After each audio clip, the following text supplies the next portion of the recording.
नमस्कार दोस्तों, मैं आर्यन कृष्णा और आप देख रहे हैं सरकारी सिग्नल पर डेली करंट अफेयर्स का सेशन।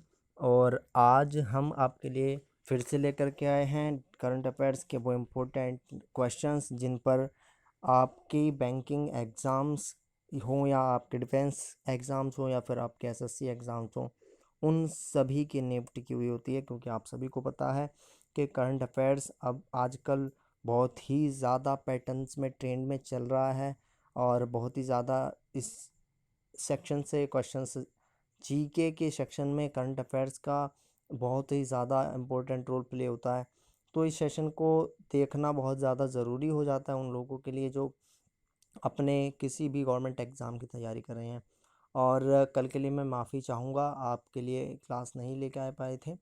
और नहीं ला लेके आने पाने का एक कारण और भी है, क्योंकि संडे हम क्लास, आपको पता है कि संडे क्लास नहीं होती है। संडे केवल वीकली करंट अफेयर्स का सेशन होता है और वीकली करंट अफेयर्स हम आपकी नहीं लेकर के आ पाए। इसके लिए आप सभी को से लेते हैं, क्षमा मांगते हैं आप सभी को, सॉरी। और एक चीज़ हम आपको बता दें कि कल जो है इसकी क्लास आपकी आ जाएगी और ये क्लास जो है आपकी 11 o'clock तक आपकी आ जाएगी। वीकली करंट अफेयर्स जिसमें तीनों अब तक 1 अगस्त से लेकर अभी तक जितने भी डेज गए हैं, मतलब ये 3 वीक्स की आप में उसमें आपको करंट अफेयर पूरी की पूरी करंट अफेयर आपको मिलेगी। और उसमें 23 अगस्त का भी इंक्लूड हम रखेंगे, ठीक है। आज के सेशन में केवल 24 अगस्त की करंट अफेयर्स के बारे में हम बात करेंगे। चलिए आज के सेशन को स्टार्ट कर देते हैं।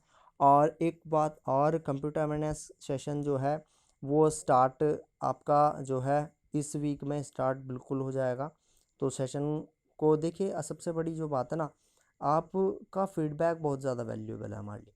आप फीडबैक नहीं देते हैं, हमारा इम्प्रूवमेंट कैसे करें? अगर आप फीडबैक नहीं देंगे, आपको क्या चाहिए, रिक्वायरमेंट आप बताइए, तो आपका उसी तरीके से हम उसको स्टार्ट करेंगे।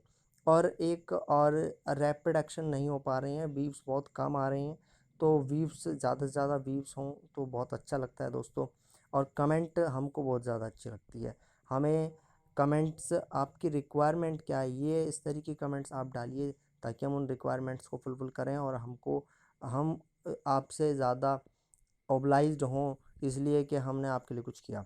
क्योंकि हमारा लक्ष्य है कि आप यहाँ से पढ़ने के बाद आपको किसी भी तरीके की कोई भी करंट अफेयर से जीके की बुक्स ना उठानी पड़े। हम ये चाहते हैं, आपको जिस भी टॉपिक पर कोई भी डाउट है आप उस टॉपिक पर बताइए, उस टॉपिक पर एक पर्टिकुलर वीडियो हम आपको बना करके देंगे, ठीक है। चलिए आज के सेशन को स्टार्ट करते हैं, देखते हैं पहला क्वेश्चन क्या है। चलिए पहला क्वेश्चन देखते हैं। पहला क्वेश्चन है आपका आज का। 18 सितंबर 2020 को वेस्टरलैंड पब्लिकेशन लिमिटेड द्वारा प्रकाशित होने वाली पुस्तक one arranged marriage, sorry marriage नहीं है, मर्डर है, one arrange murder, arranged murder के लेखक कौन है? ये टाइपिंग मिस्टेक हो गई। वन अरेंज मर्डर के लेखक कौन है? तो इसका आंसर बताना है आपको। इसका आंसर है, क्या है आपका? चेतन भगत है, वो चेतन चौहान है, चेतन आनंद है, चेतन भारत है, चेतन भगत है, चेतन शर्मा है। क्या है इसका आंसर?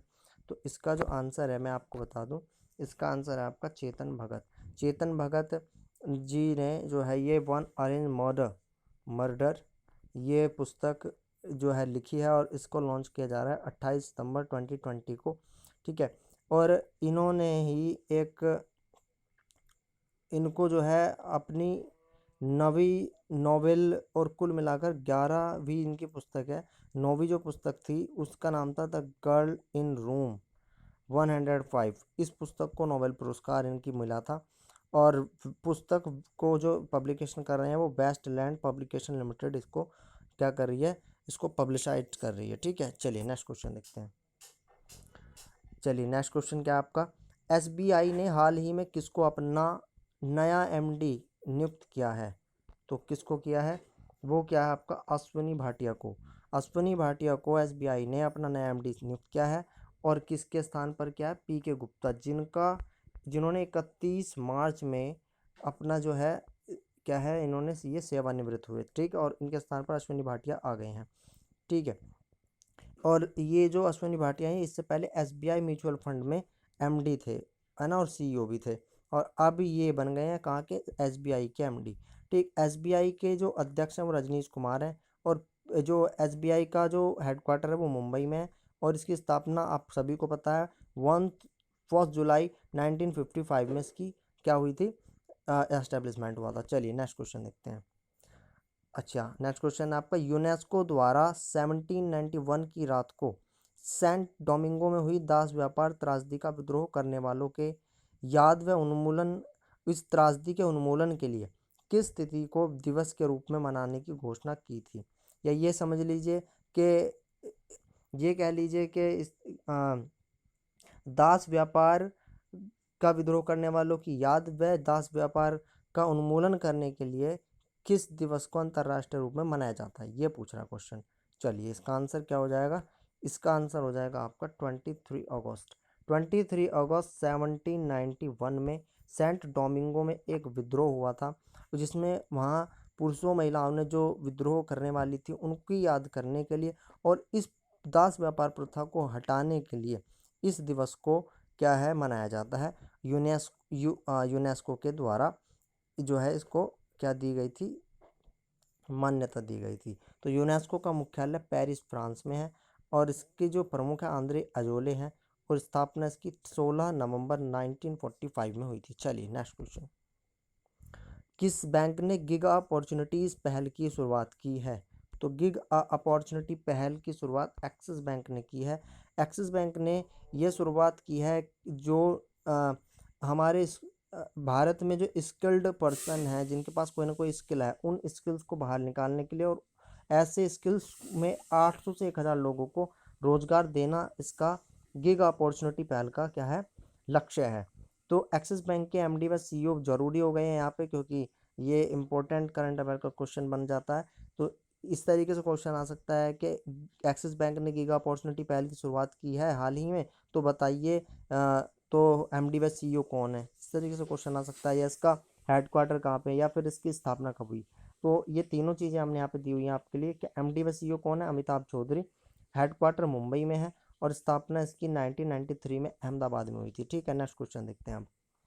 भारतीय एक्सा लाइफ इंश्योरेंस और डैश ने अपने कारोबार को विलय करने की घोषणा की है, तो किसने करी है, और साथ में कौन है, ये है ICICI Lombard. ICICI Lombard ICICI bank limited की ही एक स्वामित्व वाली कंपनी, ये समझ लीजिए का ही एक स्टार्टअप है, और था मतलब अब नहीं रहेगा, और इसने जो है भारतीय एक्सा के साथ में क्या कर लिया है, अपना विलय कर लिया है, मर्जर कर लिया है। तो वार्षिक इससे क्या हुआ है, ये क्यों किया गया है कि इसने फंड बढ़ाने के लिए और बाजार में अपना हिस्सा बढ़ाने के लिए काम किया है। तो इससे इसका वार्षिक प्रीमियम 16,447 करोड़ हो जाएगा। ये भी क्वेश्चन में आ सकता है कि भारतीय एक्सा लाइफ इंश्योरेंस और आईसीआईसीआई लोम्बार्ड ने कारोबार को विलय करने की घोषणा की, या कारोबार का विलय हो गया, और इससे इसका वार्षिक प्रीमियम कितने करोड़ रुपए हो गया है, बाजार में हिस्सेदारी कितनी बढ़ गई। तो इस तरीके से क्वेश्चन आ सकता है ना। तो यहाँ पे क्वेश्चन इंपॉर्टेंट हो जाता है। इस क्वेश्चन को अब मैं ध्यान से आपको दिखा रहा हूँ। चलिए ये देखिए, ये देखिए, इस विलय के बाद इस इकाई का जो प्रीमियम हो जाएगा वो कितना हो जाएगा, वार्षिक प्रीमियम 16,447 करोड़ हो जाएगा, और 8.7% की इसकी हिस्सेदारी मार्केट शेयर हो जाएगा। और इसमें जो है ये भी पूछ सकता है कि कितने शेयर पर लगाए गए हैं। तो ये 115 शेयरों के लिए 2 शेयर इसे आईसीआईसीआई लोम्बार्ड के मिलेंगे, किसे, एक्सा को। ठीक है, और आईसीआईसीआई बैंक लिमिटेड की जो वर्तमान हिस्सेदारी पहले क्या थी, 58.19% थी, वो घटकर कितनी रह गई, 48.11%। ये भी क्वेश्चन इंपॉर्टेंट है। मतलब यही बिल्कुल सिंपल क्वेश्चन इस तरीके से आएगा कि विलय हुआ, विलय के बाद आईसीआईसीआई बैंक लिमिटेड की हिस्सेदारी कितनी रही, तो ये क्वेश्चन हो सकता है। अब यहाँ जान लेते हैं भारतीय एक्सा के हेडक्वार्टर कहाँ है, मुंबई, और इसके सीईओ एवं एमडी कौन है, संजीव श्रीनिवासन। आईसीआईसीआई लोम्बार्ड के जनरल इंश्योरेंस हेडक्वार्टर कहाँ पे है, मुंबई, और इसके सीईओ कौन है, भार्गव दास गुप्ता। चलिए नेक्स्ट क्वेश्चन देखते हैं।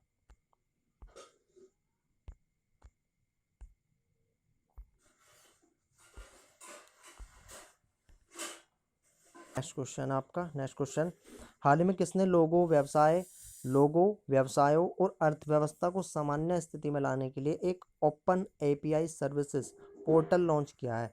तो ये किया गया है आरोग्य सेतु के द्वारा, ठीक है। आरोग्य सेतु जो आयुष मंत्रालय के द्वारा बनाई गई है उसके द्वारा इसके अंदर ओपन एपीआई सर्विस मतलब एक एपीआई की लगा दी गई है इस आरोग्य सेतु ऐप के अंदर, इसी के बारे में बात कर रहा है। चलिए नेक्स्ट क्वेश्चन देखते हैं।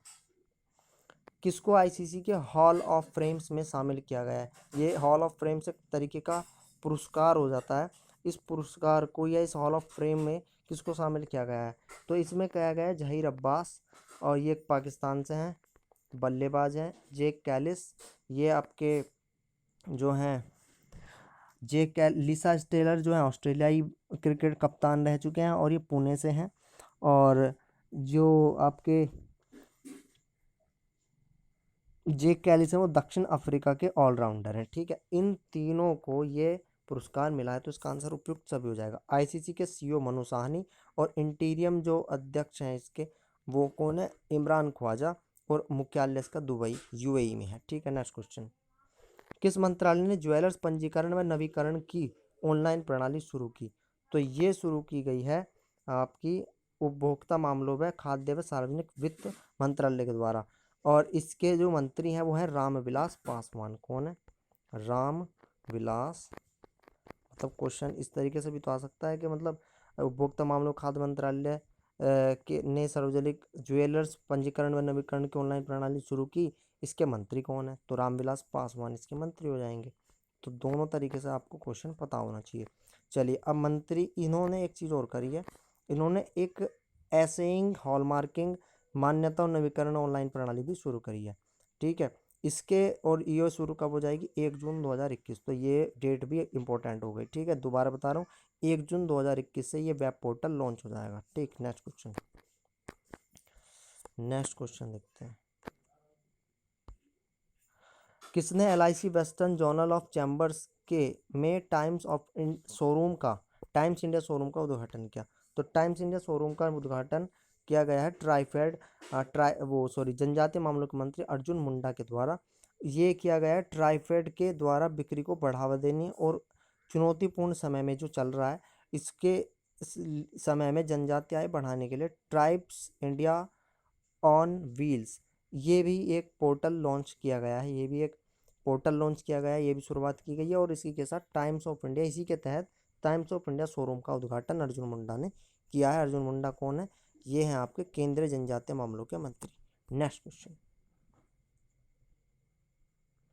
चलिए नेक्स्ट क्वेश्चन क्या है आपका? किसने राष्ट्रीय राजमार्गों पर वृक्षारोपण की निगरानी के लिए हरित पथ ऐप लॉन्च की है? तो ये की गई है आपकी नितिन गडकरी, केंद्रीय सड़क व राजमार्ग परिवहन मंत्री जो हैं आपके नितिन गडकरी ने करी है इसकी लॉन्चिंग। और ये जो लॉन्चिंग करी गई है एनएचएआई के तहत करी गई है। एनएचएआई कौन है? National highway authority of India.